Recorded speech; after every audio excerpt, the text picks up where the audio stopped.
ప్రియమైన దేవుని వారులారా, మీ అందరికీ కూడా ప్రభువైన యేసుక్రీస్తు వారి పేరట నా వందనాలండి. చిన్న ప్రార్థన చేసుకుందాము. మమ్మల్ని మిక్కిలిగా ప్రేమించిన మా ప్రియ పరలోకపు తండ్రి, మీ ఘనమైన శ్రేష్టమైన నామమును బట్టి మీకు వందనములు స్తోత్రములు చెల్లించుకుంటున్నాము దేవా. ఈ నూతన సంవత్సరములో తండ్రి దేవా, మీరు మాకు మరొక అవకాశాన్ని ఇచ్చి ముందుకు నడిపించినందుకే మీకు స్తోత్రములు నాయన తండ్రి. ఇప్పటి వరకు మీరు జరిగించిన కార్యక్రమాన్ని బట్టి మీకు స్తోత్రాలు తండ్రి. మీరు మాట్లాడుచుండగా తండ్రి, మీ విలువైనటువంటి మాటలను అర్థం చేసుకోవడానికి మా మనసులను తండ్రి కేంద్రీకరించి తండ్రి, వినగల చెవి గ్రహించగల హృదయం మాకు దయచేసి తండ్రి, మమ్మల్ని తండ్రి దేవా తండ్రి ఆసక్తి పరులుగా మీరు నిలబెడతారని కోరుకుంటూ, మీ కుమారుడు మా రక్షకుడు అయినటువంటి యేసుక్రీస్తు వారి ఉన్నతమైన నామంలో ప్రార్థన అడిగి వేడుకొనిచున్నాం పరమ తండ్రి, ఆమేన్. క్రీస్తునందు ప్రియమైన దేవుని వారులారా, మరొకసారి మీ అందరికీ కూడా ప్రభువైన యేసుక్రీస్తు వారి పేరున వందనాలు. గడిచిన నెలంతా కూడా క్రిస్మస్ ఆరాధనలు జరుగుతూనే ఉన్నాయి. క్రిస్మస్ పండగలు, క్రిస్మస్ సందడులు, మందు విందు చిందుతో చాలా చక్కగా అందరూ జరుపుకున్నారు. తర్వాత జనవరి 1 నుండి మనం చూడగలిగితే నూతన సంవత్సరపు ఆరాధనలు ఈ జనవరి నెలంతా కూడా ప్రతి ఒక్కరూ కూడా పెట్టుకుంటూ ఉంటారు. నూతన సంవత్సరం యొక్క ఆరాధనలు. ప్రియమైన దేవుని వారులారా, ఈ నూతన సంవత్సరము కూడా ఒక పండగలా ఎందుకు చేసుకుంటున్నాము అలా అని అడిగితే కొంతమంది మనకు చెప్పే సమాధానం ఏమిటి అంటే, గడిచిన సంవత్సరం అంతా దేవుడు కాచి కాపాడాడు కనుక ఈ నూతన సంవత్సరంలో మేము నూతన ఆరాధన, నూతనముగా ప్రార్థన పెట్టుకుంటున్నాం. ఎందుకు అంటే దేవుడికి కృతజ్ఞతాస్తుతులు చెల్లించాలి కాబట్టి. ఇదిగో దేవుడు 360 దినాలు కాచి కాపాడాడు కాబట్టి మేము ఈ ప్రార్థన పెట్టుకుంటున్నాం అని ఈ జనవరి నెలంతా కూడా ఒక్కొక్కరు తమ ఇంటి దగ్గర ప్రార్థనలు పెట్టుకుంటారు. మరికొంతమంది అంటారు, మీరు ఎందుకు నూతన సంవత్సరపు పండగ చేస్తున్నారు అని అడిగితే వాళ్ళు ఏం చెప్తారు అంటే, యేసుక్రీస్తు వారు 25వ తేదీ క్రిస్మస్ రోజు పుట్టాడు గనుక యేసుక్రీస్తు వారు 25వ తేదీన పుడితే జనవరి 1వ తేదీన 8వ దినం వస్తుంది కాబట్టి ఆయనకు సున్నతి చెయ్యబడింది కాబట్టి అది మేము ఈరోజు వేడుకగా చేసుకుంటున్నాము అని చెప్తారు. ప్రియమైన దేవుని వారులారా, అంటే ఇక్కడ మనం చూడగలిగితే 25ని, లేకపోతే జనవరి 1ని, లేకపోతే ఏప్రిల్ నెలలో మార్చి నెలలో వచ్చే గుడ్ ఫ్రైడే, ఈ 4 దినాలు మాత్రమే మనం పండగలా ఆచరించాలా? ఈ 4 దినాలు మాత్రమే మనం పండగలా ఆచరించాలా అంటే, అపోస్తుడైనటువంటి పౌలు గారు క్రొత్త నిబంధనలో ఫిలిప్పీ సంఘానికి వ్రాస్తూ ఆయన చెప్పినటువంటి మాట మనకు బాగా పరిచయమైనటువంటి మాట ఏంటి అంటే, 4వ అధ్యాయము 4వ వచనాన్ని మీరు చూడగలిగితే ఏమని వ్రాయబడింది అంటే, 4వ అధ్యాయము 4వ వచనం, ఎల్లప్పుడూ ప్రభునందు ఆనందించుడి, మరలా చెప్పుదును ఆనందించుడి. ఏమని చెప్తున్నారు అంటే ఇక్కడ పౌలు గారు ఎల్లప్పుడూ ఆనందించండి. డిసెంబర్ 25ను మాత్రమే కాదు, జనవరి 1ని మాత్రమే కాదు, ఏప్రిల్ మార్చి నెలలో వస్తున్నటువంటి గుడ్ ఫ్రైడే, లేకపోతే ఈస్టర్, ఈ సంవత్సరానికి 4 దినాలు మాత్రం కాదు కానీ 360 దినాలు కూడా మనం ఏం చేయవలసిన వారము? స్తుతించవలసిన వారము. ఏమంటే సంవత్సరం 360 దినాలు దేవుడు కాచి కాపాడితే మనం ఏం చెప్తామంటే, చివరి దినమైనటువంటి డిసెంబర్ 31 నాడు ప్రార్థన చేసినప్పుడు అంటాము, దేవా ఈ సంవత్సరం అంతా కాచి కాపాడింది నీకు వందనాలు, ఒక్క మాటతో చెప్తామండి. కానీ ఈ 360 దినాలు గడవాలంటే ఎంత ప్రక్రియ జరిగింది నిజంగా.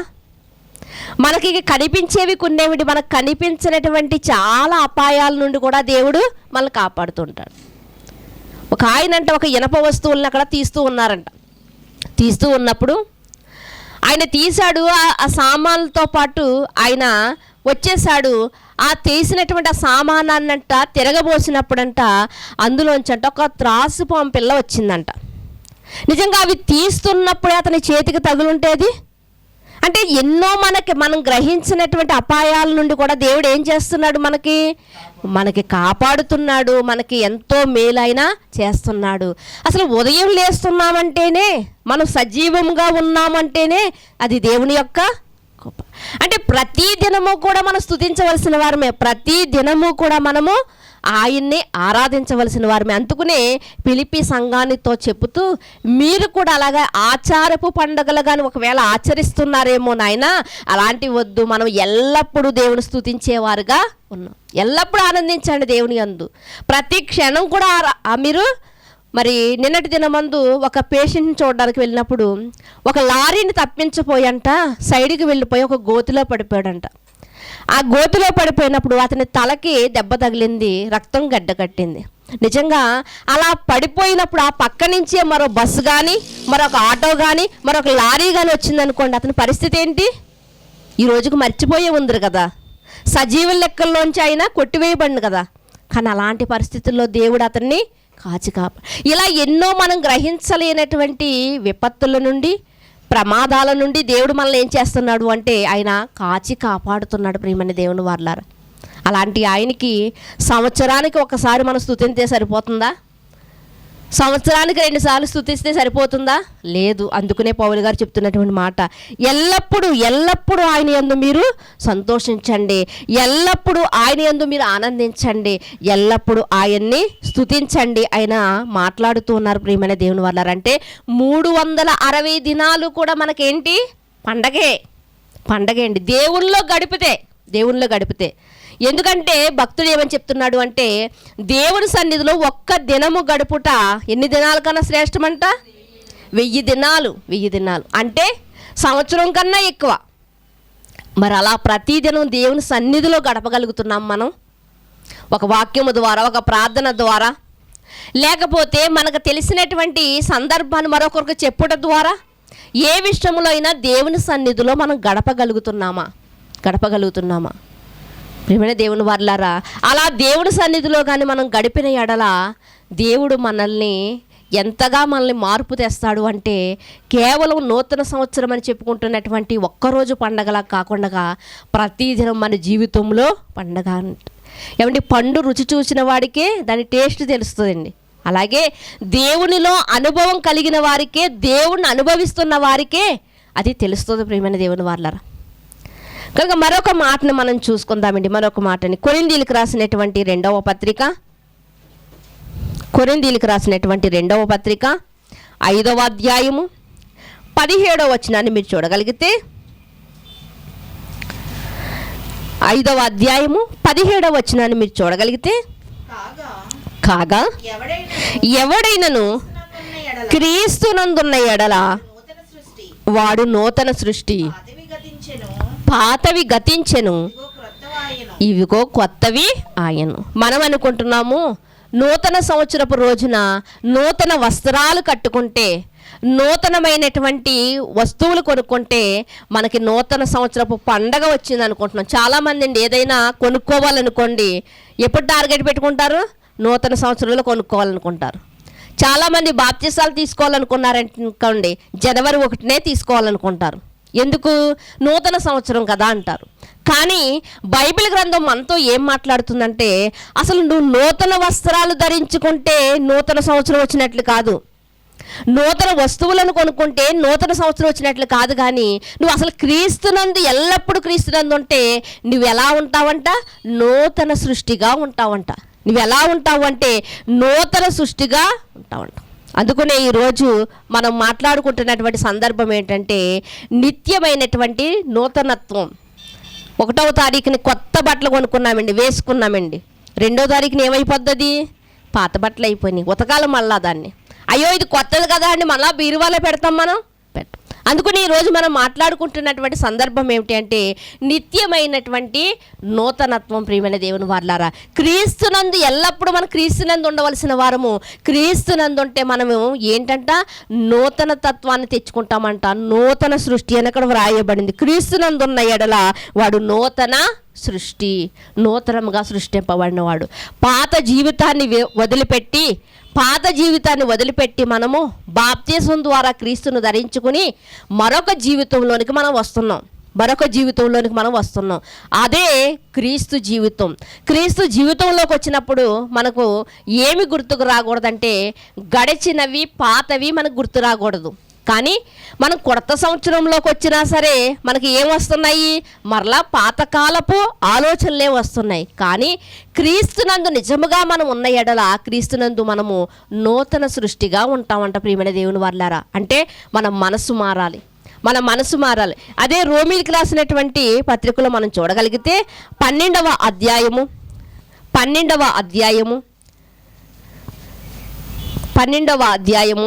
2వ వచనాన్ని మీరు చూడగలిగితే, ఫస్ట్ నేను చదివేసుకుందాం. కాబట్టి సహోదరులారా, పరిశుద్ధమును దేవునికి అనుకూలమునైన సజీవ యాగముగా మీ శరీరములను ఆయనకు సమర్పించుకొనుడని దేవుని వాత్సల్యమును బట్టి మిమ్మల్ని బ్రతిమాలుకొనుచున్నాను. ఇట్టి సేవ మీకు యుక్తమైనది. మీరు ఈ లోక మర్యాదను అనుసరింపక ఉత్తమమును అనుకూలమును సంపూర్ణమై ఉన్న దేవుని చిత్తమేదో పరీక్షించి తెలుసుకొనున్నట్లు మీ మనస్సు మారి నూతనమగుట వలన రూపాంతరం పొందిరి. ఇందులో ఏమనుందంటే, ఈ లోకపు మర్యాదను వదిలిపెట్టి క్రీస్తులోనికి మీరు రాగలిగితే క్రీస్తులో ఏముందంట?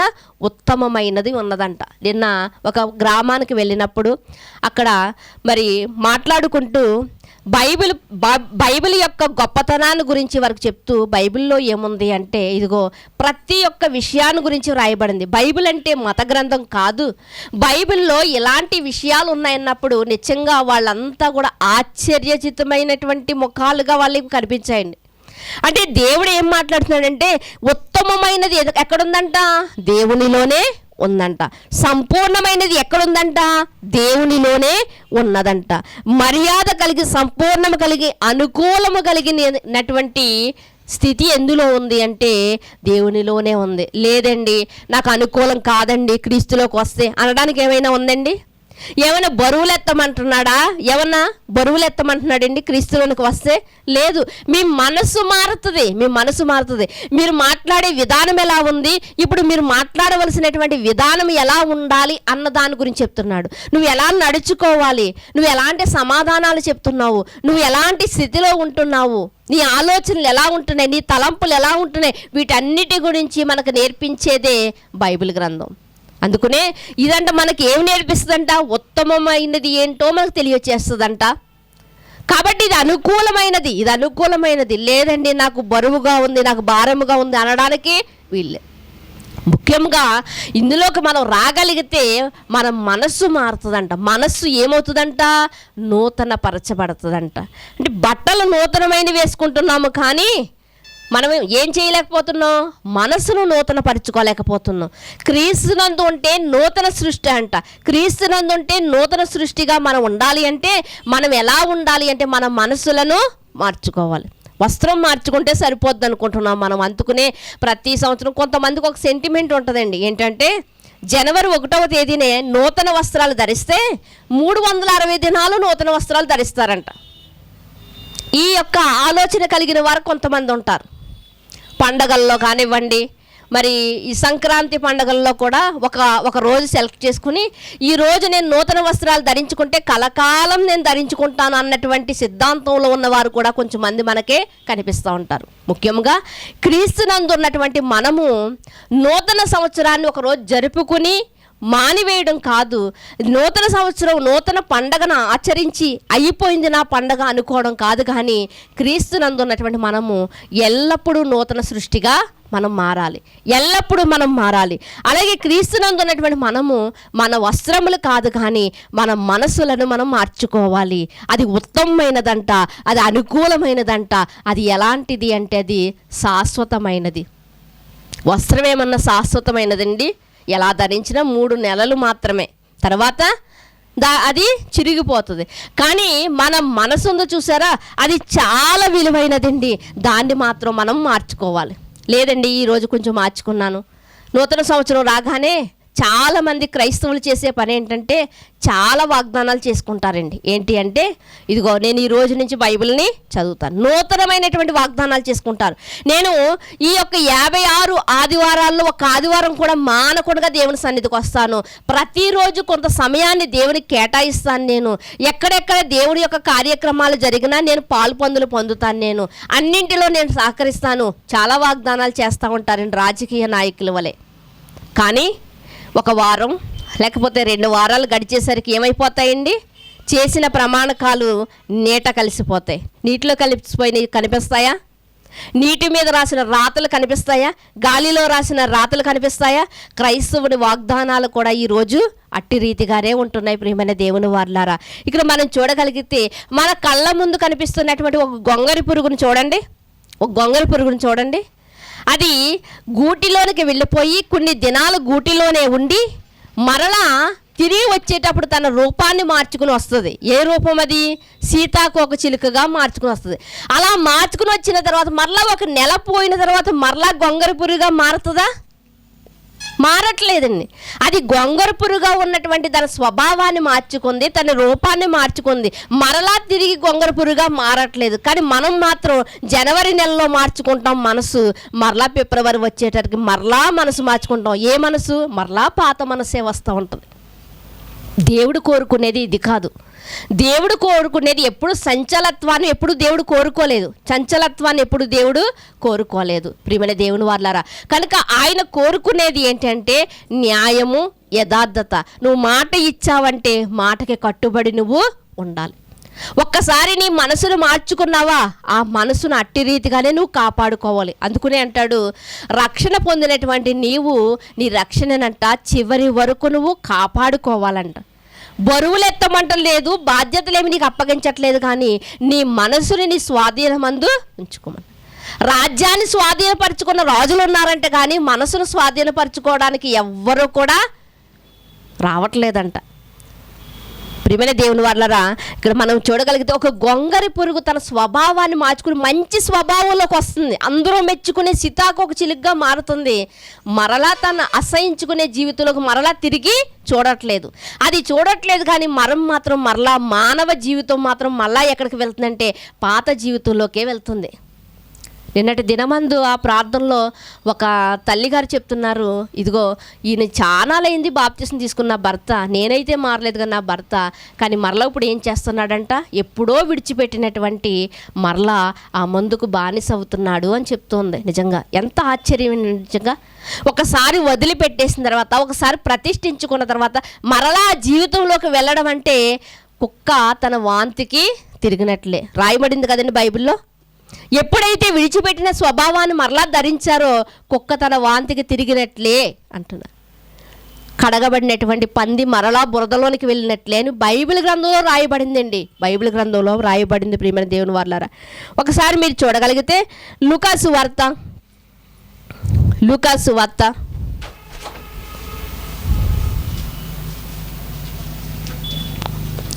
15వ అధ్యాయము, లూకాసు వార్త 15వ అధ్యాయము 11వ వచనాన్ని చూడగలిగితే, మరియు ఆయన ఇట్లనెను, ఒక మనుషునికి 2 కుమారులుండిరి, వారిలో చిన్నవాడు తండ్రి ఆస్తిలో నాకు వచ్చు భాగమిమ్మని తన తండ్రిని అడుగగా అతడు తన పిల్లలకి తన ఆస్తిని పంచిపెట్టెను. కొన్ని దినములైన తర్వాత ఆ చిన్న కుమారుడు సమస్తమును కూర్చుకుని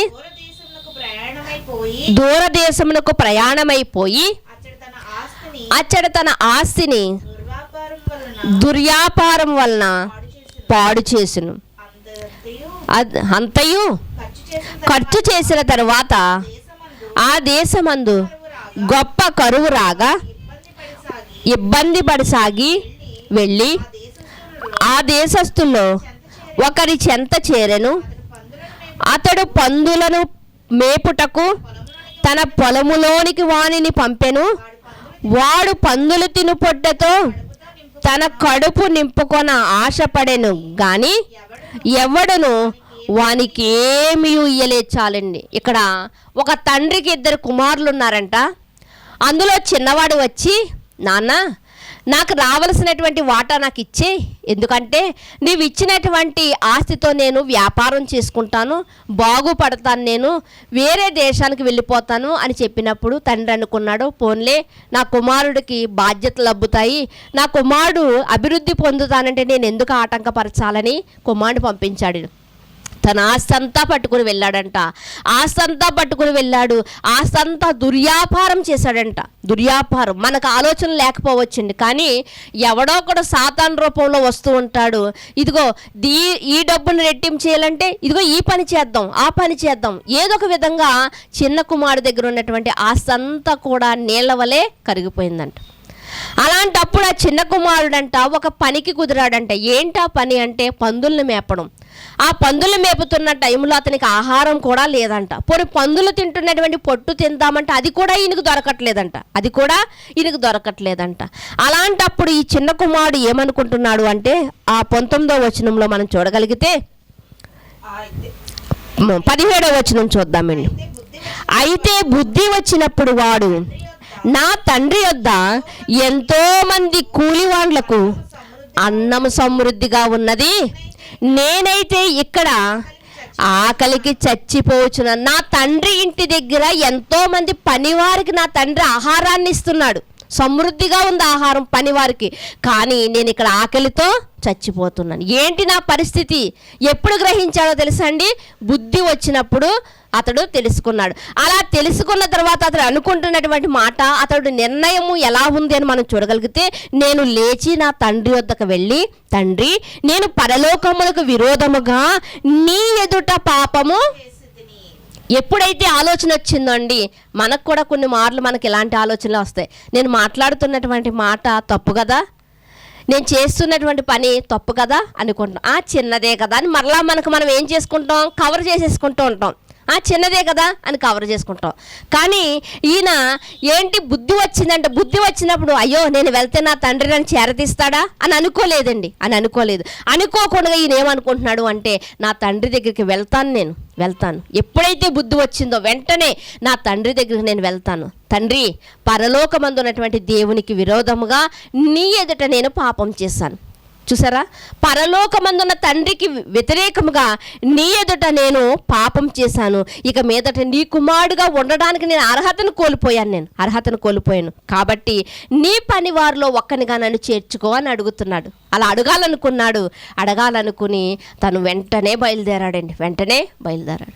నిజంగా దేవుడు ఒక అవకాశాన్ని మనకి ఇచ్చినప్పుడు అవకాశాన్ని మనం సద్వినియోగం చేసుకోవాలండి. ఒకనాడు తప్పిపోయినటువంటి ఇస్కరియోతు యూదా కూడా, ఇదిగో ఒక నీతిమంతుని నేను అమ్మేశానా 30 నాణాలకి నేను ఒక నీతిమంతుని అమ్మేశానా అన్నటువంటి పశ్చాత్తాపం అతను కలిగింది. కానీ వెంటనే దేవుని సన్నిధిలో అతను ప్రార్థన చేసుకుని ఉంటే అతను బ్రతుకునేమో. కానీ చేసుకున్నాడా? తెలుసుకున్నాడు, నేను చేసింది తప్పు అని తెలుసుకున్నాడు. బుద్ధి వచ్చింది కానీ అది ఉపయోగించుకోలేకపోయాడు. వెళ్ళి ఉరి పెట్టుకుని చనిపోయాడు. కానీ ఇక్కడ చిన్న కుమారుడు అలా చేయట్లేదు. లేదు నాకు బుద్ధి వచ్చింది, నేను వెళ్ళి నా తండ్రి దగ్గర నేను ఇదిగో కూలివానిగా చేర్చుకోమని నేను అడుగుతాను నా తండ్రిని అని ఆయన బయలుదేరాడంట. వాడు ఇంకా దూరముగా ఉండగానే తండ్రి అతన్ని గుర్తుపట్టంట ఏం చేస్తున్నాడు అంటే, వాని మీద కనికరపడి పరుగుదెత్తుకొని వెళ్ళి వాని మెడ మీద పడి ముద్దు పెట్టుకొనిను. అప్పుడు ఆ కుమారుడు తండ్రితో ఏమంటున్నాడు అంటే, నేను పరలోకమునకు విరోధముగాను నీ ఎదుట పాపము చేసి తిని ఇక మీదట నీ కుమారుడనని అనిపించుటకు యోగ్యుడను కానని తన తండ్రితో చెప్పెను. ప్రియమైన దేవుని వారలారా, ఏదైతే మనసులో అనుకున్నాడో ఆ మనసులోనిది చెప్తున్నాడు. అంటే బుద్ధి వచ్చిందా? వెళ్ళేటప్పుడు ఎలాంటి మనసు కలిగి వెళ్ళాడు? నేను పెద్ద వ్యాపారం చేసుకోవాలి, నా తండ్రి నా సహోదరుడు నా పక్కన లేకపోయినా నేను మాత్రం ఈ పట్టుకెళ్ళిన ధనంతో గొప్ప వ్యాపారం చేసి గొప్ప ధనవంతుడు కావాలి అని అనుకున్నాడు. కానీ ఆ మనసు ఇప్పుడు లేదు. చూసారా, బుద్ధి వచ్చిందంట. అదే మనం మాట్లాడుకుంటూ ఉంటాం. ఎక్కువ బాధలో ఏం కలుగుతుందంట?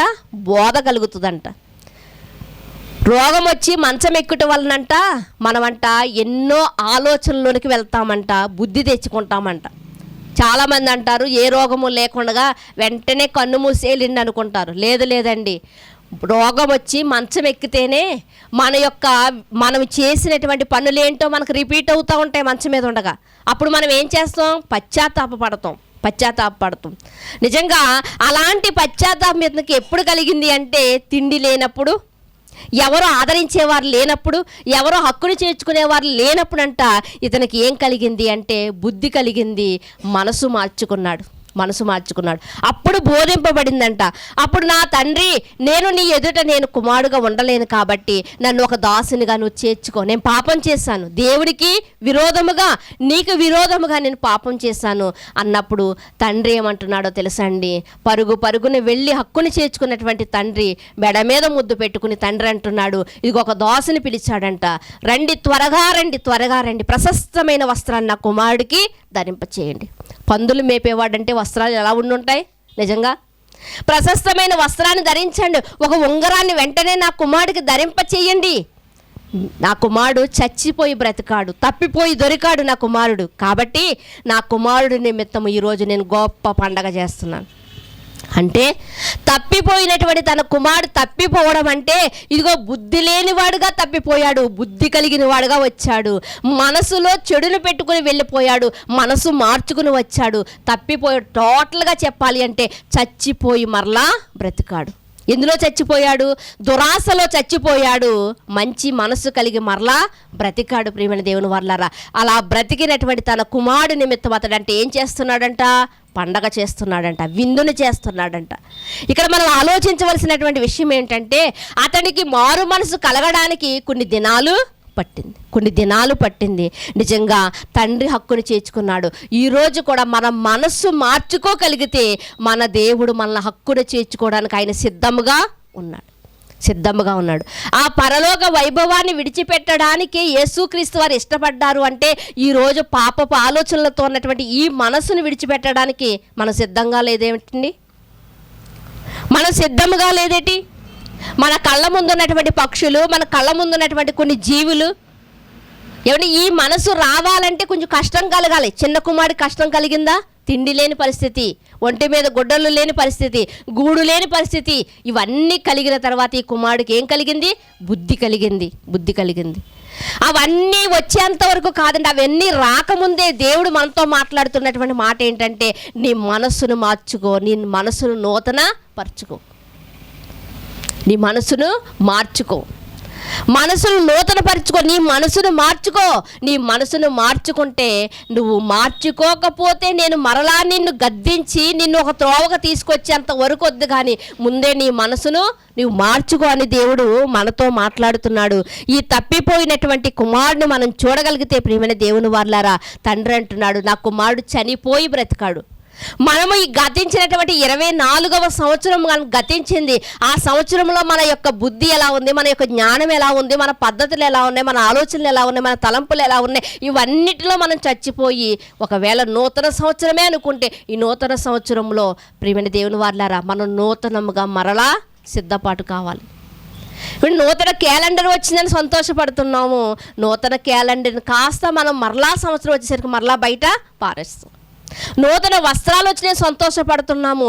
నూతన వస్త్రాలు కాస్త ఒక 2 నెలలు 3 నెలలు మరుసటి రోజుకే పాతవైపోతాయి, 2 నెలలకి చినిగిపోతాయి.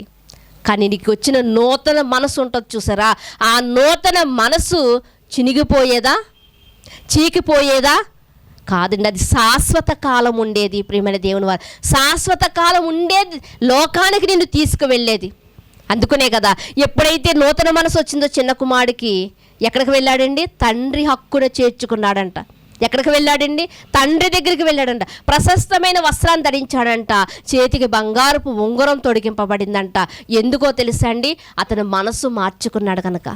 ఒక తండ్రి ఇంత సంతోషపడితే పరలోకమందున్నటువంటి తండ్రి మన నిమిత్తం ఎంత సంతోషపడతాడు? ఎప్పుడు సంతోషపడతాడు? మన మనసు మారాలి. లేదండి 2024లో నేను ఎలా ఉన్నానో ఇప్పుడు అలాగే ఉంటానంటే ప్రయోజనం లేదు. ప్రియమైన దేవుని వాళ్ళారా, ప్రయోజనం లేదు. కాబట్టి మనం అందరము కూడా ఒక మంచి నిర్ణయాన్ని, ఒక బలమైన నిర్ణయాన్ని తీసుకోవాలి. ఏమంటే అప్పట్లాగే ఇప్పుడు ఉంటే ప్రయోజనం ఏమీ లేదు కదా. మన కళ్ళ ముందు కనిపిస్తున్నటువంటి రావి చెట్లు ఉంటూ ఉంటాయండి, ఇప్పుడు కనిపిస్తున్నాయి. రావి చెట్లన్నీ ఏం చేస్తున్నాయంటే ఆకులన్నీ రాల్చేస్తున్నాయి, ఆకులన్నీ కింద రాలిపోయి ఉంటున్నాయి, చిగురు పడుతున్నాయి. ఏమంటే చిగురు కొత్తగా పడుతుందా, లేకపోతే రాలిపోయిన ఆకే మరలా అతుక్కుంటుందా? మరలా కొత్తగా చిగురు పడుతుంది, మనము కూడా ఈ నూతన సంవత్సరంలో పాతవే తీసుకుని నేను డెవలప్ అవ్వాలి, పాతవే తీసుకుని నేను మరలా యథావిధిగా నడవాలి అనుకుంటే ప్రయోజనం లేదు. కానీ క్రొత్తగా చిగురు పట్టాలి, క్రొత్త మనసు అనేది మనలోనికి రావాలి ప్రియమైన దేవుని వాళ్ళారా. అందుకనే బైబిల్ గ్రంథంలో మరొక మాటను చూడగలిగితే ఆదికాండము 32వ అధ్యాయము, ఆదికాండము 32వ అధ్యాయము 22వ వచనాన్ని మీరు చూడగలిగితే, ఆ రాత్రి అతడు లేచి తన ఇద్దరి భార్యలను, తన ఇద్దరి దాసీలను, తన 11 మంది పిల్లలను తీసుకుని యబ్బోకు రేవు దాటిపోయెను. యాకోబు వారిని తీసుకుని ఆ ఏరు దాటించి తనకు కలిగినదంతయు పంపివేసెను. యాకోబు ఒక్కడే మిగిలిపోయెను. ఒక నరుడు తెల్లవారు వరకు అతనితో పెనుగులాడెను. తాను అతన్ని గెలవకుండుట చూచి తొడగూటి మీద అతన్ని కొట్టెను. అప్పుడు అతడు ఆయనతో పెనుగులాడుట వలన యాకోబు తొడ గూడు వాసిల్లెను. ఆయన తెల్లవారుచున్నది గనుక నన్ను పోనిమ్మనగా అతడు నీవు నన్ను ఆశీర్వదించితేనే గాని నిన్ను పోనీయనను. ఇక్కడ మనం చూద్దామండి ఒకసారి. ఇక్కడ మనం చూడగలిగితే ఎవరిని గురించి మనం మాట్లాడుకుంటున్నామంటే యాకోబు గారు ఎక్కడికి వెళ్ళాడు, ఎక్కడికి వస్తున్నాడు అని మనం చూడగలిగితే, సుమారు 20 సంవత్సరాల క్రితం అంట తన సహోదరుని మోసం చేసి, తన తండ్రిని మోసం చేసి, జ్యేష్ఠత్వాన్ని తీసుకుని ఆశీర్వాదాన్ని దొంగతనంగా తీసుకురంట వెళ్ళిపోయాడంట. అనుకున్నాడు, నా సహోదరుడికి రావాల్సిన ఆశీర్వాదం నేను తీసుకున్నాను కదా, నాకు అంతా ఆశీర్వాదమే అనుకున్నాడు. మనకలా ఈరోజు మనం కూడా కొన్ని సంఘాల్లో మనం చూడగలిగితే చిన్న చిన్న వాగ్దాన పేపర్లు ఇస్తూ ఉంటారండి, చిన్నవి. ఆ వాగ్దాన పేపర్లు తీసుకుని ఈ సంవత్సరం అంతా ఇదే నన్ను నడిపిస్తుంది అనుకుంటారు ప్రియమైన దేవుని వాళ్ళారా. ఈయన కూడా ఏమనుకున్నాడంటే, నా సహోదరుడికి రావాల్సిన ఆశీర్వాదాన్ని నేను పొందుకున్నాను కదా, గుడ్డివాడైనటువంటి నా తండ్రి దగ్గర నా సహోదరుడు వేషాన్ని వేసుకుని ఆ ఆశీర్వాదాన్ని నేను పొందుకున్నాను కదా, నాకు అంత ఆశీర్వాదమే, నాకంతా ఆనందమే అనుకున్నాడు. కానీ విచిత్రం ఏంటంటే ఆ మరుసటి దినమే ఆయన దిక్కులేని వాడిగా, ఒంటరిగా, దేశదిమ్మరిగా వెళ్ళిపోవలసి వచ్చింది. దేశదిమ్మరిగా తన తల్లిదండ్రులను విడిచిపెట్టి, సహోదరుని విడిచిపెట్టి, ఉన్నవారిని విడిచిపెట్టి దేశదిమ్మరిగా ఎక్కడో ఉన్న దూర ప్రాంతంలో ఉన్న మేనమామ ఇంటికి అతడు వెళ్ళవలసి వచ్చింది. వెళ్ళిన తర్వాత చాలా ఇబ్బందులు పడ్డాడు, చాలా కష్ట నష్టాలు అనుభవించాడు. అలా అనుభవించిన తర్వాత ఆయన 20 సంవత్సరాలు అక్కడ ఉండి తిరిగి వస్తున్నాడు. తనకు సంపాదించుకున్న దాన్ని అంతటినీ తీసుకుని వస్తున్నాడు. అలా వస్తున్నప్పుడు అతడు వస్తున్నాడు, బోళంత ఆస్తిపరుడయ్యాడు అన్నటువంటి సంతోషం లేదు. జ్యేష్ఠత్వాన్ని దొంగిలించుకున్నాం కదా, ఇక జ్యేష్ఠత్వం నాదే కదా అన్నటువంటి ఆనందం లేదు. ఎందుకంటే పిల్లలందరినీ పంపించాడంట, భార్యలు పంపించాడంట, దాసదాసీలు పంపించాడంట. సమస్త వైభవంతో వస్తున్నటువంటి ఆయన మొత్తం అన్నిటిని కూడా పంపించేసి రేవు దాటించంట ఆయన ఒక్కడే ఉండిపోయాడంట. చూడండి, బాధ కలిగినప్పుడు, మనసు భారంగా ఉన్నప్పుడు నన్ను ఒంటరిగా వదిలేయండి అంటూ ఉంటారు చాలామంది. గ్రహించారండి? నేను ఒంటరిగా ఉండడానికి ఇష్టపడుతున్నాను అంటే నాలో ఉన్నటువంటి వేదన, నాలో ఉన్నటువంటి భారము నేను ఒంటరిగా అనుభవించాలనుకుంటున్నాను అంటూ ఉంటారు చాలామంది. అలాగే యాకోబు గారు కూడానంట ఒంటరిగా మిగిలిపోయాడు. నేను ఆ రోజు ఏం చేశాను? మోసం చేశాను. ఈరోజు నా సహోదరుడు నన్ను చంపడానికి సిద్ధంగా, భయంగా ఉందండి. ఎంత ఆస్తి ఉంటే సుఖమే ఉందండి, జీవితం ఎలా ఉంది? భయంగా ఉందండి. అలా ఉండి ఆ రాత్రి ఒక్కడే మిగిలిపోయాడంట. అలా మిగిలిపోయినప్పుడు దేవుడు అనుకున్నాడు, ఇతడికి నిజమైనటువంటి మనసును పుట్టించాలి నేను.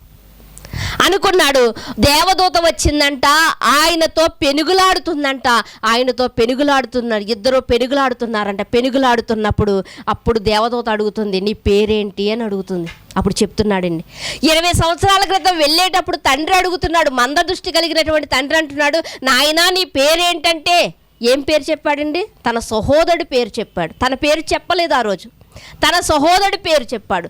కానీ ఇక్కడ దేవదూత అడుగుతున్నప్పుడు, నాయన నీ పేరేంటి అని అడుగుతున్నప్పుడు యాకోబు ఏం పేరు చెప్తున్నాడో తెలుసా అండి? నా పేరు యాకోబు అని చెప్తున్నాడు. అంటే వాస్తవా అని చెప్తున్నాడు. యాకోబు అంటే మోసగాడు. ఎవరి దగ్గర ఒప్పుకుంటున్నాడు? దేవుని దూత దగ్గర ఒప్పుకున్నాడు.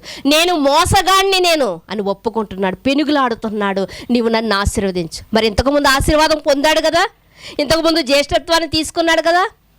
అది కాదు, నేను దొంగతనంగా తీసుకున్న ఆశీర్వాదం కాదు. చూడండి, కొంతమంది అంటారు, ఈ యొక్క మందు షాపుల్లోకి వెళ్ళి తమ భర్తలు తాగుతున్నప్పుడు చాలామంది స్త్రీలు బాధపడుతూ ఉంటారు. మా యొక్క కన్నీరు, మా యొక్క కష్టాన్ని, ఇదిగో ఇవన్నీ కూడా మేము కష్టపడి పనిచేసినటువంటి ఈ ధనాన్ని వాళ్ళు తీసుకుంటున్నారు, వాళ్ళు బాగుపడతారా అని మాట్లాడుతూ ఉంటారు. అసలు ఈ ధనంతో ఎంతమంది కుటుంబాలని బాధ పెట్టి వారు ఈ యొక్క వ్యాపారాన్ని చేస్తున్నారు, వారి కుటుంబం సంతోషంగా ఉంటుందా అని మాట్లాడుతుంటారు. అలాగే యాకోబు గారి యొక్క జీవితాన్ని కూడా మనం చూడగలిగితే ఎన్ని ఉన్నా కానీ అతనికి సంతోషం లేదు. ఈ ఆశీర్వాదం పొందాడు కదా, ఆ ఆశీర్వాదంగా ఉందంటే లేదండి. 20 సంవత్సరాలు చాలా కష్టాన్ని అనుభవించాడు. ఎంతో కష్టపడి పనిచేస్తే మామగారు కూడా మోసం చేశాడు అతన్ని. అయితే ఇక్కడ అంటున్నాడు, నీవు నన్ను ఆశీర్వదిస్తేనే కానీ నేను నిన్ను విడిచిపెట్టనని దేవుని దూతతో మాట్లాడినప్పుడు దేవుని దూత అంటుంది, నీ పేరేంటి అన్నప్పుడు నా పేరు యాకోబు. ఒప్పుకున్నాడు. ఎప్పుడైనా సరే మనము దేవుని సన్నిధిలో ఒప్పుకోవాలి ప్రియమైన దేవుని వాళ్ళారా. అందుకనే అంటూ ఉంటారు, ఒక లాయర్ దగ్గరికి వెళ్ళినా, ఒక డాక్టర్ దగ్గరికి వెళ్ళినా ఏం చెప్పాలంట? నిజాలే చెప్పాలంట, అబద్ధాలు చెప్పకూడదంట. దానివల్ల మనకే నష్టం. కనుక ఇక్కడ యాకోబు గారిని మనం చూడగలిగితే, యాకోబు గారంట శాశ్వతమైనటువంటి ఆనందం అతనిలో లేదు. అశాశ్వతమైన ఆనందం ఎంతో ఉంది.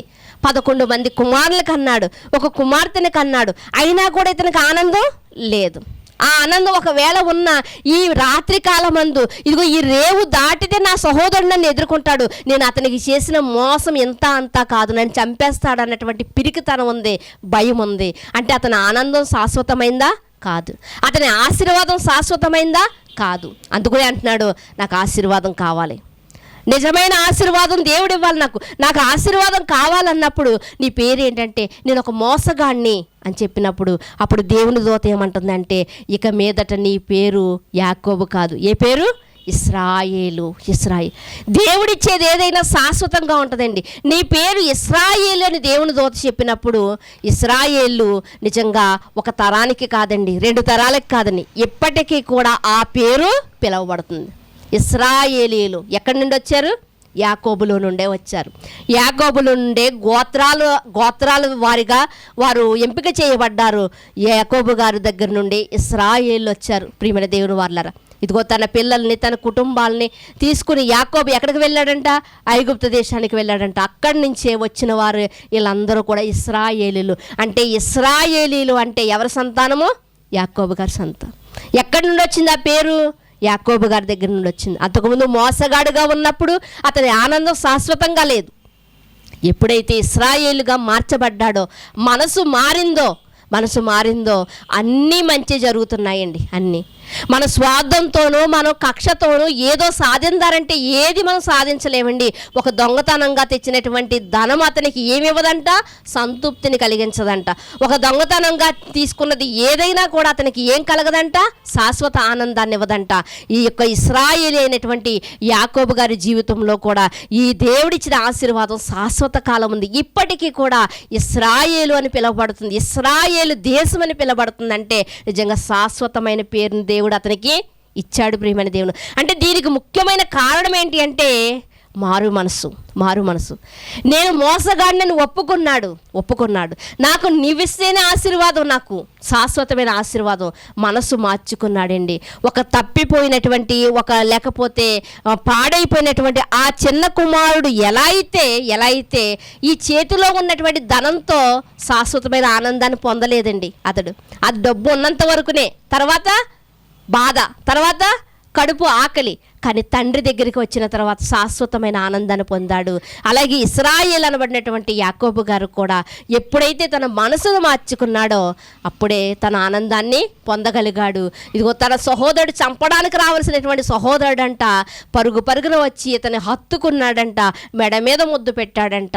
ఇతడు పంపించిన కానుకలను అంటున్నాడు అతడు. ఎందుకంటే ముందు ఒక కానుకను పంపించాడు, తర్వాత మరలా ఇంకో కానుక పంపిస్తే సహోదరుడు తీసుకోలేదు. అంటే నా మీద ఇంకా అతనికి కోపంగా ఉంది, అందుకనే కానుకలు తీసుకోలేదని భయపడ్డాడండి. కానీ ఆ కోపాన్ని కాస్త దేవుడు ఏం చేశాడంటే శాంతింపచేశాడు. తన సహోదరుడు అత్తుకున్నాడు. లేదు నాకు బోళ్ళంత సంపాదించుకున్నాను, నీ సంపాదన నీ దగ్గరే పెట్టుకొని ఇద్దరిని సమాధానపరిచారు.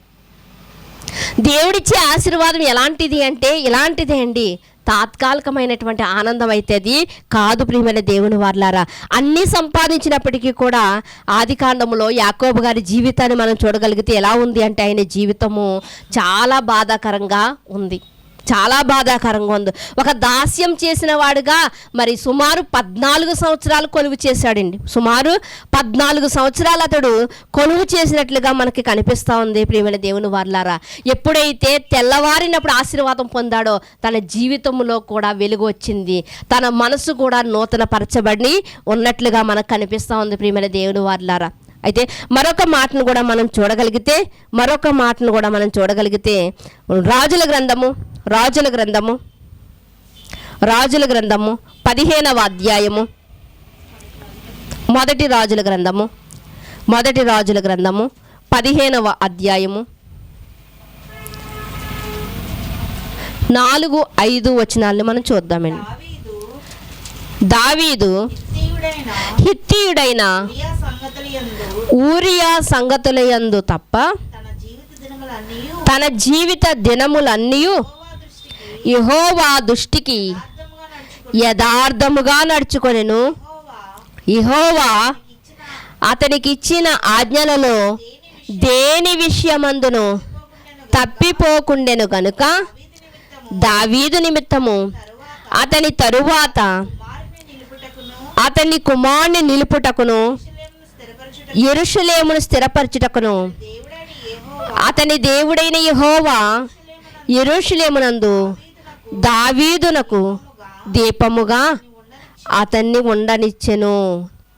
ఇక్కడ మనం చూడగలిగితే దావీదు గారిని గురించి ఎక్కడైనా దావీదు గారిని గురించి మైనస్ పాయింట్ ఏమైనా వ్రాయబడిందా అంటే అది మనకి ఇక్కడే కనిపిస్తుంది. అది కూడా దేవుడు తన మాటల్లో మాట్లాడుతున్నటువంటి మాట. దావీదు ఎలాంటి వాడు అంట? దావీదు యథార్థవంతుడు. దావీదు ఎలాంటి వాడు అంటే మరి దేవునితో చాలా దగ్గర సంబంధం కలిగిన వాడు. నిజంగా 100కి 100% దావీదు దేవుని ఆజ్ఞలు నెరవేర్చినవాడు. అయితే దేవుడే చెప్పినటువంటి సందర్భం ఏంటంటే దావీదు హిత్తీయుడైనటువంటి ఊరియా విషయంలో తప్ప మరి అన్ని విషయముల్లో కూడా ఆయన ఎలా ఉన్నాడంట? ఆయన యెహోవా దృష్టికి యథార్థముగా నడుచుకొనుచు. ఎలా ఉన్నాడంటే అండి దావీదు గొర్రెలు కాసుకుంటున్నప్పుడు దావీదునంట దేవుడు ఎక్కడికి తీసుకొచ్చాడంట? రాజసింహాసనం మీదకు తీసుకొచ్చాడంట. గొర్రెల్ని ఎంత చక్కగా కాస్తున్నటువంటి ఈయన నా పిల్లల్ని కూడా జాగ్రత్తగా కాయగలడన్నటువంటి ఉద్దేశం కలిగి తీసుకొచ్చాడంట. ఇంకా దావీదు ఎలాంటి వాడంటే గొలియాతు విషయంలో మనకు కనిపిస్తుంది. ఎలాంటి వాడు అంటే దేవుణ్ణి చాలా చాలా ఉన్నతమైన స్థితిలో దేవుణ్ణి నిలబెట్టుకుని ఏమంటాడో తెలుసా అండి? జీవము కలిగినటువంటి దేవుని ముందు సున్నతి లేని ఈ ఫిలిష్తీయుడు ఏ పాటివాడు? బాధలో ఉన్నప్పుడు మనం వెళ్ళండి, అమ్మా ఇంతకన్నా గొప్ప బాధలు భరించాడు ఎవరో? యోబు. అలాంటి నీ బాధ ఒక లెక్క, ఆయన తీర్చగలడు అన్నప్పుడు ఈ మాట ఎంత ఊరట కలిగిస్తుంది నిజంగానే. దావీదు గారు కూడా వయసులో చిన్నవాడు అయినా యుద్ధ రంగంలోనికి వచ్చి ఆజానుబహులైన వారు యుద్ధ వీరులైన వారి దగ్గరికి వెళ్ళంట ఏమంటున్నాడు అంటే, ఏంటి మనం నమ్ముకున్న దేవుడు ఎవరో? జీవము కలిగిన వాడు, మనం నమ్ముకున్న దేవుడు ఏమైనా మనం చేతులతో చేసుకున్నవాడా? కాదు, జీవము కలిగిన వాడు ఆయనే, ఈ సర్వ సృష్టిని కలిగించిన వాడు. అలాంటి ఆయన తరపున మనం నిలబడినప్పుడు ఈ సున్నతి లేనివాడు ఏ పాటి వాడు? మీరు ఎందుకు భయపడుతున్నారని అందరినీ ధైర్యపరిచిన వాడు. చెప్పడమే కాదండి, చేసి చూపించాడు కూడా. తెలుసు కదా మన అందరికీ. గొల్లియాతుని ఆయన నేల మట్టికి ఆయన్ని పడగొట్టి గొల్లియాతు విషయంలో జయాన్ని పొందాడు. పొందినటువంటి ఆయన గర్వించలేదు. కానీ ఏమన్నాడో తెలుసా? యుద్ధము యెహోవాదే, యుద్ధము యెహోవాదే. అంటే దేవుడు ఎంత హైలైట్ చేస్తున్నాడో మనకు కనిపిస్తుంది. దేవుణ్ణి ఎంత హైలైట్ చేస్తున్నాడో. అలాంటి అన్ని గుణాలు కలిగిన వాడు అంతఃపురంలో జీవిస్తూ కూడా అతనికి సంతోషం లేదంట. ఎందుకో తెలుసా? నేను అంతఃపురంలో జీవిస్తున్నాను, నా దేవుడు మాత్రం ఎక్కడున్నాడు? డేరాల్లో ఉన్నాడు. నేను అంతఃపురంలో జీవిస్తున్నాను, నా దేవుడు డేరాల్లో ఉన్నాడు. కాబట్టి నా దేవుడికి నా అంతఃపురం కన్నా గొప్ప మందిరాన్ని నా దేవునికి కట్టాలనుకున్నాడు. నాయన దేవా, నేను నీకు మందిరం కట్టాలనుకుంటున్నప్పుడు దేవుడు అంటున్నాడు, కడుగు కానీ కానీ నువ్వు వద్దు, నువ్వు నా తరపున ఎన్నో యుద్ధాలు చేసావు కాబట్టి నీ కుమారుడితోనే కట్టించుకుంటానని. ఇలా మనం ప్రతి విషయాన్ని చూడగలిగితే దావీదు గారిని ఒక మంచి సర్టిఫికెట్ దేవుడు ఇచ్చాడు. ఏంటంటే సుబుద్ధి కలిగిన వాడు. అయితే ఇంత గొప్ప వ్యక్తిత్వం కలిగిన వాడు, 100కి 100 మార్కులు తెచ్చుకున్నవాడు ఊరియా విషయంలో తప్ప అని రాయబడింది. అంటే ఊరియా విషయంలో పడిపోయాడండి. ఊరియా భార్య విషయంలో పడిపోయాడు. అది కప్పిపుచ్చుకోవడానికి ఏం చేశాడంటే ఊరియాని చంపించాడు. కానీ ఇవన్నీ జరిగిన తర్వాత ఎవరు వచ్చారంట? ప్రవక్త అయినటువంటి నాతాను వచ్చి దావీదు గారికి ఏ భాషలో చెప్తే అర్థమవుతుందో, గొర్రెల భాషలో, ఆ భాషలోనే తనకి చెప్పినప్పుడంట తన తప్పును తెలుసుకున్నాడండి. 51వ కీర్తన మీరు చదవగలిగితే తర్వాత మనకి బాగా అర్థమవుతుంది. 51వ కీర్తనలో మచ్చుకో ఒక వచనాన్ని మనం చూద్దాం. అందులోని మచ్చుకు 51వ కీర్తన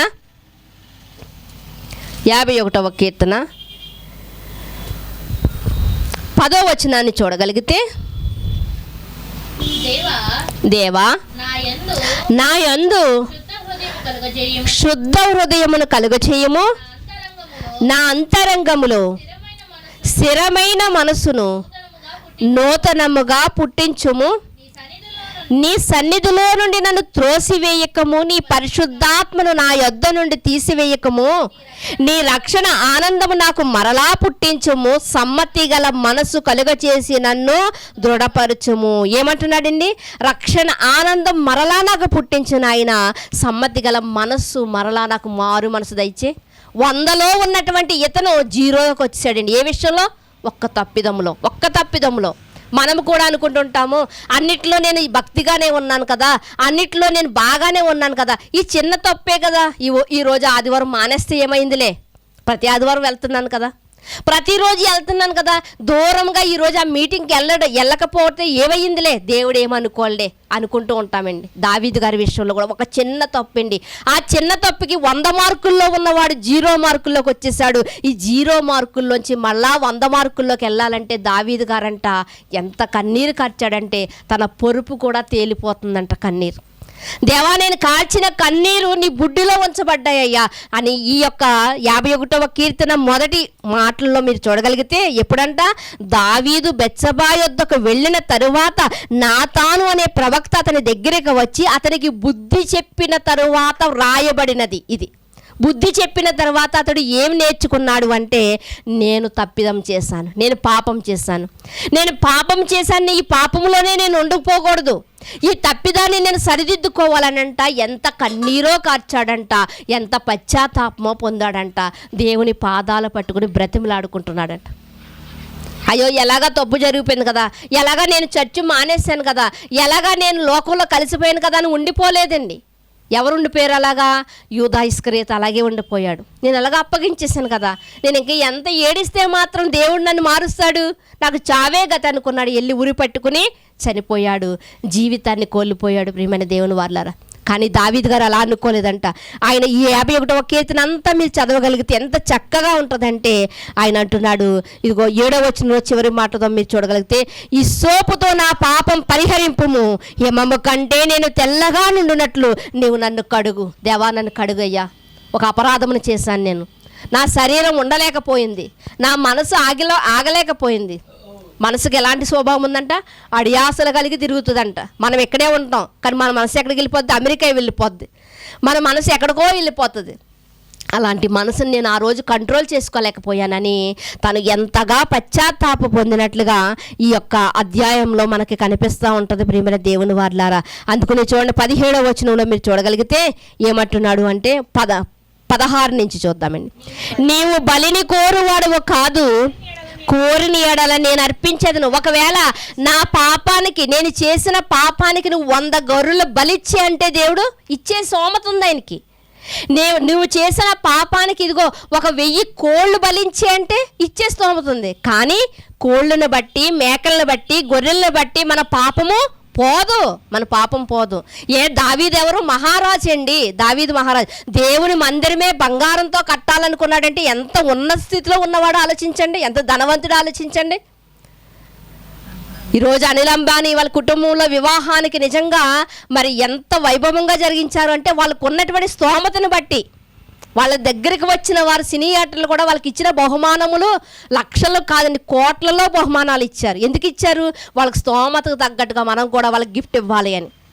ఇప్పుడు దావీదు గారి స్తోమత ఎలాంటిదంటే అనిల్ అంబానీ కాదండి, ముఖేష్ అంబానీ, వీళ్ళ ఆస్తులన్నీ కలిపినా కూడా దావీదు గారి ఆస్తికి సరిపోవు. అలాంటి ఆస్తిపరుడు ఏమంటున్నాడో తెలుసా? అయ్యా, నేను చేసిన పాపానికి నువ్వు ఒకవేళ 1000 గొర్రెలను బలిమ్మన్నా నేను ఇవ్వగలుగును, కోడెల బలిమ్మన్నా నేను ఇవ్వగలుగును. మరి ఏదైనా చేయమన్నా, ఒకవేళ ఇదిగో నీ మందిరంలో ఏమైనా వజ్రాల కిరీటం నీకు చేయించమంటావా? లేదా నీ మందిరంలో ఏదైనా నేను బంగారం చేయించమంటావా? ఏదైనా నేను చేయించగలను. కానీ మేకల రక్తంతోనూ కోడెల రక్తంతో నా పాపం అనేది పోదు. పాపాన్ని తీయగలిగిన వాడు నీ ఒక్కడవే. అందుకని చెప్తున్నాడు, నన్ను ఇస్సోపుతో కడిగయ్యా, నా మనసును మార్చయ్యా, నేను పశ్చాత్తాపడుతున్నాను, నేను కన్నీరు కారుస్తున్నాను, నా హృదయం అంతా నీ సన్నిధిలో కుమ్మరించుకుంటున్నానని ఎంత బ్రతిమలాడి మరలా ఏ స్థితిలోకి చేరుకున్నాడండి? మళ్ళా 100 మార్కుల్లోకి చేరుకున్నాడు. ఈ స్థితి మనకి కావాలి ప్రియమైన దేవుని వాళ్ళు. అలాంటి తప్పు చేసి దేవుని దగ్గర బతిమాలన్నా నేను చెప్పట్లేదు, కానీ నువ్వు చేసింది తప్పని నీకు తెలిసినప్పుడు, నువ్వు గ్రహించినప్పుడు నువ్వు వెంటనే ఏం చేయాలంటే మేలుకోవాలి. వెంటనే చేయాలండి, మేలుకోవాలి.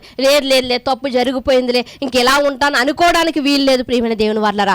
ఎందుకంటే పాపములో నుండి రక్షించగలిగిన ఆయన ఏమంటున్నాడంటే, నీవు ఒప్పుకొని ఎడ్లా నీవు ఏం చేయబడతావంట? నీవు ఒప్పుకొని నీ ఎడ్లా నీవు నీ పాపమును నీవు కడిగి వేసుకోగలదు. ఒప్పుకోకూడదుగా నువ్వు కప్పుకుంటే ప్రయోజనం ఉందా? ప్రయోజనం లేదు. ఒక పుండినే మనం కప్పుకున్నాం అనుకోండి, ఒక పుండినే మనం మందు రాసేసి ఏదో చేస్తున్నాం అనుకోండి, లోపల అది ఏమవుతుంది? అది ఇంకా తినివేస్తూ ఉంటుంది కదా. కనుక పాపం విషయంలోనికి వచ్చేసరికి మనం ఏం చేయాలి అంటే, మనం తప్పిదాల్ని ఎలా మనం చేయాలి అంటే, తప్పిదాల్ని దావీదు గారి వలె మనం ఒప్పుకోవాలి, విడిచిపెట్టాలి ప్రియమైన దేవుని వారలారా. తన మనసు మారిందండి, తన తప్పిదాన్ని ఒప్పుకున్నాడు. చిన్న కుమారుడు ఒప్పుకున్నాడు, తండ్రి దగ్గరికి చేరుకున్నాడు. దావీదు గారు ఒప్పుకున్నారు. దేవుడు ఒక మంచి సాక్ష్యాన్ని చెప్తున్నాడు. ఊరియా విషయంలో తప్ప ప్రతి విషయంలో కూడా దావీదు ఎలా ఉన్నాడు అంటే, నా ఆజ్ఞల ప్రకారము, నా చిత్త ప్రకారమే నడుచుకున్నాడు అని చెప్తున్నాడు. ఇలాంటి సాక్ష్యం మన మీద ఉందా ప్రియమైన దేవుని వాళ్ళారా? ఇలాంటి సాక్ష్యం చూడండి. మరొక వచనాన్ని కూడా చదువుకుందాము. మరొక వచనాన్ని, అలాంటి పశ్చాత్తాపం మనలో ఉందా? అలాంటి స్థిరమైన మనసు మనలో నూతనముగా పుట్టాలి. అక్కడ అదే కదా మాట్లాడుతున్నారు. స్థిరమైన మనసు నాకు నూతనముగా పుట్టించుము. స్థిరమైన మనసు నూతనముగా పుట్టించుము. ఈ నూతన సంవత్సరంలోకి వచ్చినటువంటి మనకు స్థిరమైన మనసు ఉండాలి ప్రియమైన దేవుని వాళ్ళారా. గొంగరి పురుగు ప్రతి నెల గూట్లోకి వెళ్ళడం, సీతాకొకగా చిలుకగా మారడం, మళ్ళీ గొంగరి పురుగు అయిపోవడం మనం చూడట్లేదు కదా. ఒక స్థిరమైన జీవితాన్ని అది మార్పు చెందింది. ఈ గోదావరి నీళ్ళు వచ్చినప్పుడు ఒక చేపను మనకి ఎక్కువ రేటుకి మనం కొనుక్కుంటూ ఉంటాం. ఏంటండి అది? పులస చేప చాలా విలువైందండి. సుమారు 2000 రూపాయలు పైనే ఉంటుంది కదా, దాని కింద రేట్ అయితే ఉండదు. అలాంటి పులస చేప తాను పులసగా మారడానికి ఏం చేస్తుందో తెలుసా అండి? గోదావరి నీటిలోనంట ఎదురు ఈదుతూ ఉంటుందంట. ఎదురు ఈదినప్పుడే దాని స్వభావాన్ని, దాని రూపాన్ని మార్చుకుంటుంది. ఇలస చేప పులసగా మారడానికి ఎదురు ఈదుతుంది. కష్టమే ఎదురు ఈదాలంటే, అంతే కదండి.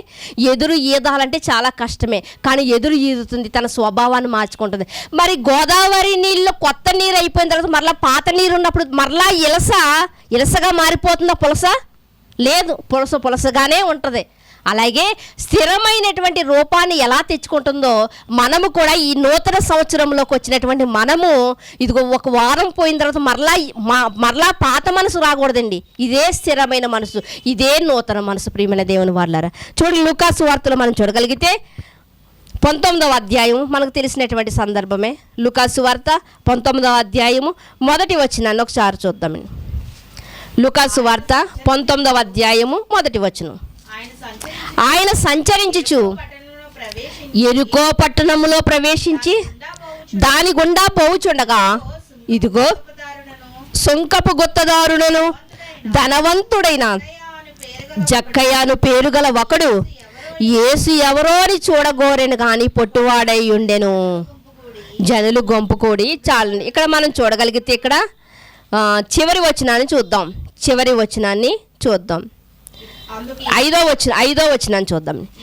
యేసు ఆ చోటికి వచ్చినప్పుడు కన్నులెత్తి చూచి, జక్కయ్య త్వరగా దిగుము, నేడు నేను నీ ఇంట ఉండవలసి ఉన్నది అతనితో చెప్పగా. ఇక్కడ మనం చూడగలిగితే ఎవరంటే ఈయన సుంకపు గుత్తదారుడు, వడ్డీ వ్యాపారి. ఏం పేరు? జక్కయ్య. ధనవంతుడు, గొప్ప ధనవంతుడు. అలాంటి ధనవంతుడంట యేసుక్రీస్తు వారిని గురించి ఆ నోట ఈ నోట విన్నాడంట. ఏమనంటే చనిపోయిన వారిని కూడా లేవనెత్తుతున్నాడంట. ఒక 2 చేపలుంటే 1,00,000 మందికి 10,000 మందికి ఇలా ఎంతమంది ఉన్నా భోజనం పెడుతున్నాడంట. ఒక 2 చేపలు ఇంతమందికి ఇంత అభివృద్ధి చేసి ఎలా పెట్టగలుగుతున్నాడు? ఆయన ముట్టుకుంటే కుష్ఠవ్యాధి పోతుందంట. ఇలా ఎన్నో విన్నాడండి. ఎన్నో విని ఆయన చూడాలనుకున్నాడు. అంతేగాని జక్కయ్య గారు ఇదిగో నేను ఆయన చూసి ఆయన వెంబడి నేను వెళ్ళిపోవాలి అనుకోలేదు. నేను ఆయన చూడాలనుకున్నాడు. ఎప్పుడైతే ఈ ఆసక్తి కలిగిన వాడు పరుగున వెళ్ళంట పొట్టివాడు కనుక చెట్టు ఎక్కాడంట. చెట్టు మీద ఉంటే బాగా కనిపిస్తాడు ఆయన. ఎందుకంటే ఆయన ఎప్పుడైనా చూద్దామన్నా చాలా విస్తారమైన జనం ఆయన చుట్టూ ఉంటారంట అని అనుకున్నంట చెట్టు మీదకి ఎక్కాడంట. యేసుక్రీస్తు వారు ఆ చెట్టు కిందకు వచ్చినప్పుడు ఎవరూ చెప్పకుండానే యేసుక్రీస్తు వారు పైకి చూసి, జక్కయ్య కిందకి దిగు, ఎందుకంటే నేడు నేను నీ ఇంట ఉండవలసి ఉన్నది. నేను నీ ఇంట ఉండవలసి ఉన్నదయ్యా, కిందకి దిగు అనగానే ఈలోపు చుట్టూ ఉన్నటువంటి జనం ఏమనుకుంటున్నారంటే, ఏంటి పాపి ఇంటికి వెళ్ళాలనుకుంటున్నాడు ఈయన? ఇంతమంది మనం పరిశుద్ధులం వెంట వెళ్తున్నాం కదా, మన ఇంటికి రావచ్చు కదా, మీ ఇంటికి రావచ్చు కదా, మా ఇంటికి రావచ్చు కదా, కానీ ఈ పాపి అయిన వాడి ఇంటికి వెళ్తున్నాడు ఏంటి ఈయన అని అనుకుంటున్నారు. జక్కయ్య వెంటనే కిందకు దిగాడంట. దిగి త్వరగా దిగంట సంతోషముతోనంట ఆయనను చేర్చుకునంట ఏమంటున్నాడు అక్కడ మనం చూడగలిగితే. ఏమంటున్నాడు అంటే, అందుకు అది చూచి ఈయన పాపి అయిన మనిషి వద్దకు బస చేయుటకు వెళ్ళినని చాలామంది అనుకుంటారు కదా. జక్కయ్య నిలబడి, ఇదిగో ప్రభువా, నా ఆస్తి సగం బేదలకు ఇచ్చుచున్నాను. నేను ఎవరికైతే అన్యాయంగా తీసుకున్న 4 వంతులు ఇస్తాను. మొట్టమొదటిగా ఏమంటున్నాడంటే, నా ఆస్తి బేదలకు పంచేస్తాను. యేసుక్రీస్తు చెప్పారండి? లేకపోతే ఇంత గొప్ప వ్యక్తి నా ఇంటికి వస్తున్నాడు కాబట్టి ఒకవేళ రాజకీయ నాయకుడి వల్లే వాగ్దానం చేస్తున్నాడా? లేదండి. ఏమని చెప్తున్నాడు? నా ఆస్తి బేదలకు ఇచ్చేస్తాను. ఈ మనసును మనం చూడాలి ప్రియమైన దేవుని వారలారా. నేను నా ఆస్తిని బేదలకు ఇస్తాను. ఇంకా ఎవరి దగ్గర అయితే అన్యాయంగా నేను తీసుకున్నాను 4 వంతులు ఇస్తాను. ఒకవేళ ఆ రోజు వాగ్దానం చేసేసి ఒకవేళ బీదలకు ఇస్తాను అని ఇవ్వకపోయినా పర్వాలేదు, కానీ ఇప్పుడు మరొక మాట మాట్లాడుతున్నాడు. ఏంటంటే, ఎవరి దగ్గర అన్యాయంగా తీసుకున్నాను వాళ్ళకి 4 వంతులు ఇస్తానండి. ఇప్పుడు ఎవరైనా ఊరుకుంటారా ఆయన ఇవ్వకపోతేనే? అంటే గ్రహింపు కలిగే ఈ వాగ్దానాలు చేస్తున్నాడు జక్కయ్య. ఎలా కలిగింది ఈ గ్రహింపు అంటే, అతని మనసు మారింది. దావీదు గారు చెప్పినట్లుగా నూతనమైనటువంటి మనసు అతనికి వచ్చింది. ప్రియమైన దేవుని వారలారా, నూతనమైనటువంటి మనసు రావడం అదే మనం చదువుకున్నాం కదా, రోమీయులకు రాసినటువంటి పత్రిక 12వ అధ్యాయంలో మనము ఇది ఎలాంటిది అంటే మర్యాద కలిగినదంట, ఇది ఎలాంటిదంటే సంపూర్ణమైనదంట. అంటే ఇప్పుడు జక్కయ్య గారు ఒక వారం మార్పు అనుకుంటున్నారా? ఒక నెల మార్పు అనుకుంటున్నారా? లేదు. ఇది ఎలాంటిదంటే స్థిరమైన మనసు నూతనముగా పుట్టింది. ఇది సంపూర్ణమైనటువంటి మనసు ప్రియమైన దేవుని వారలారా. ఇది సంపూర్ణమైనటువంటి మనసు. ఇది మనం చూడగలుగుతున్నాం. ఒక ఇలస చేప పులసగా సంపూర్ణంగా మారుతుందండి, సంపూర్ణంగా మారుతుంది. ఒక గొంగరి పురుగు సీతాకోక చిలుకగా సంపూర్ణంగా మారుతుంది. ఒక నెల మారిన తర్వాత మరలా తన యథాస్థితిలోనికి అది రాదు. అలాగే మనము కూడా ఎలా ఉండాలంటే నూతన సంవత్సరం వచ్చింది కనుక నూతన మనసును తెచ్చుకొని ఒక వారం రోజులు, ఒక నెల రోజులు కాదండి, మరలా మనం అనుకుంటున్నటువంటి నూతన సంవత్సరం 360 దినాలు గడిచేంత వరకు ఈ మనస్సు, ఈ లోపల ఉన్నటువంటి మన వాగ్దానాలు ఇట్టి రీతిగానే ఉండాలి. అంతేగాని నీటి మీద రాతల వలె చెరిగిపోకూడదు, గాలిలో రాతల వలె గాలిలో చేసుకున్న ప్రమాణకాల వల్లే మన ప్రమాణకాలు ఉండకూడదు. ప్రియమైన దేవుని వాళ్ళరా, అలా స్థిరమైన మనసు కలిగి మనం ఉంటే, అలా నూతనమైనటువంటి మనస్సును స్థిరముగా ఉంచుకుంటే, ఒకవేళ సంపూర్ణమైనటువంటి మనసుగా మనం ఉంటే దేవుడు మనకి ఏమి ఇవ్వాలనుకుంటున్నాడు అంటే, చివరిగా వచనాన్ని చదువుకుని ముగించేసుకుందామండి. యోహాను పత్రిక, మొదటి పత్రిక 2వ అధ్యాయము 25వ వచనాన్ని మీరు చూడగలిగితే, యోహాను గారు రాసినటువంటి మొదటి పత్రిక 2వ అధ్యాయము 25వ వచనాన్ని మీరు చూడగలిగితే, నూతనమైనటువంటి మనసు స్థిరమైనటువంటి మనసుగా ఉండాలి. ఈ స్థిరమైనటువంటి మనసు సంపూర్ణముగా ఉండాలి. 6 నెలలు అసంపూర్ణముగా ఉంటే దేవుడి దగ్గర కుదరదు. అలా ఒకవేళ మనం ఉండగలిగితే దేవుడు మనకేమి ఇవ్వాలనుకుంటున్నాడో అది రాయించారు. నిత్య జీవమును అనుగ్రహించుననిదే ఆయన తానే మనకు చేసిన వాగ్దానం. నిత్య జీవం అనేది ఆయన మనకు చేసినటువంటి వాగ్దానం అంట. ఈ వాగ్దానం మనం పొందుకోవాలంటే మనం ఎలా ఉండాలి? స్థిరులుగా ఉండాలండి. ఏమంటే డాక్టర్ దగ్గరికి వెళ్ళి మందులు తెచ్చుకుని అరమారులో పెట్టుకుంటే రోగం తగ్గుతుందా? మరి తెచ్చిన మందులు ఎక్కడికి వెళ్ళాలి? మనం ఒంట్లోకి వెళ్ళాలి. ఇంట్లో ఉంటే సరిపోదు, ఒంట్లోకి వెళ్తేనే పనిచేస్తుంది. ఇప్పుడు నూతన సంవత్సరం అనేది వచ్చింది.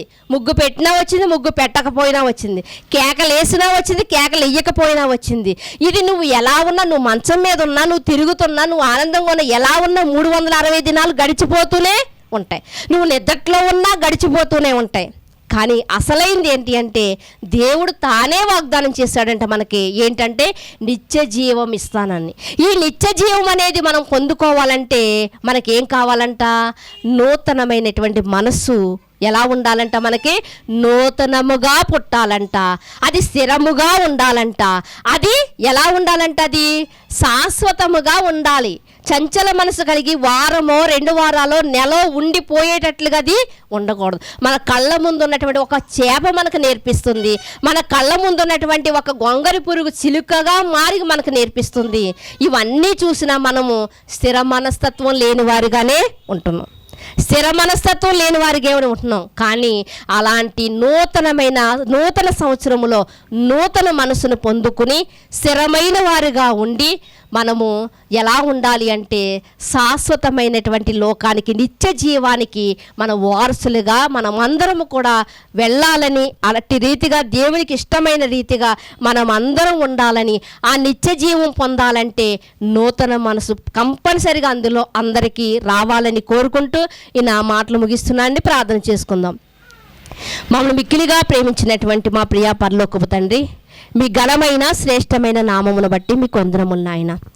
ఈ నూతన మనసు అనేది తండ్రి, లోకంపై ఆశలు ఉంటే రాదు కానీ తండ్రి, మా కొరకు బలియాగముగా పంపబడినటువంటి క్రీస్తు వారిలోనికి వస్తేనే, మాకు క్రీస్తు మాటలు వింటేనే, క్రీస్తును పోలికగా పెట్టుకుని మేము జీవిస్తేనే, క్రీస్తు మార్గములో నడిస్తేనే ఈ నూతన జీవితం అనేది, నూతన మనసు అనేది మాకు వస్తుంది. కనుక నా తండ్రి, అలాంటి క్రీస్తు వారిని మరిచిపోకుండా నా తండ్రి, దేవా తండ్రి, క్రీస్తులోనే నూతన సృష్టి అన్నావు తండ్రి, క్రీస్తులోనే నూతన ఆత్మ అన్నావు తండ్రి, క్రీస్తులోనే నూతనత్వం అన్నావు తండ్రి. అయ్యా, నిత్య జీవానికి వెళ్ళాలంటే నూతనత్వం చాలా మాకు ముఖ్యం. కాబట్టి ఈ నూతన మనసు అనేది, నూతనత్వం అనేది మేము స్థిరముగా ఉంచుకునే తండ్రి, దేవా తండ్రి, అయ్యా క్రీస్తుని జ్ఞాపకము చేసుకుంటూ తండ్రి దేవా, ఆయన శరీరాన్ని జ్ఞాపకము చేసుకుంటూ, ఆయన రక్తాన్ని జ్ఞాపకము చేసుకుంటూ తండ్రి దేవా తండ్రి, పాత మనసును తీసివేసుకుని తండ్రి దేవా, అయ్యా నూతన మనసు కలిగి తండ్రి దేవా, స్థిరమైన మనసు కలిగిన తండ్రి, అయ్యా తండ్రి మేము జీవించడానికి సహాయం అనుగ్రహించండి. అయ్యా మీకు వందనాలు తండ్రి. అయ్యా వచ్చినటువంటి క్రీస్తు వారి బాధలు చూసి, ఈ యొక్క ఉమ్మివేయబడడం చూచి, ఈ అవమానాలు చూచి తన మనసును మార్చుకోలేదయ్యా తండ్రి దేవా. అదే రీతిగా నిత్య జీవము అనుగ్రహించినదే ఆయన చేసిన వాగ్దానం అని మేము మాట్లాడుకున్నాం. కాబట్టి తండ్రి, ఈ నిత్య జీవం పొందాలంటే కంటే తండ్రి దేవా ఈ నూతనమైన మనసును స్థిరముగా మేము ఉంచుకోవడానికి సహాయం చేయండి దేవా. అలాగే నీ కుమారుని యొక్క తండ్రి శరీర రక్తాలను తీసుకొని చుండగా ఆయన శరీర రక్తాలని ఆయన ఎట్టి రీతిగా ఉపయోగించారో తండ్రి, మేము కూడా మా శరీర రక్తాలని తండ్రి నూతన పరుచుకుని తండ్రి దేవా మీ సువార్త పనిలో ముందుకు సాగడానికి సహాయం చేయమని కోరుకుంటూ సమస్త మహిమ ఘనత ప్రభావములు మీకు ఆరోపించుకుంటూ మీ కుమారుడు మా రక్షకుడు అయినటువంటి యేసుక్రీస్తు వారి యొక్క నామములు ఈ ప్రార్థన అడిగి వేడుకొని పొందుకొనిచున్నాం పరమ తండ్రి. ఆమేన్. శ్రద్ధగా ఉన్న మీ అందరికీ ప్రభు పేరిట వందనాలండి.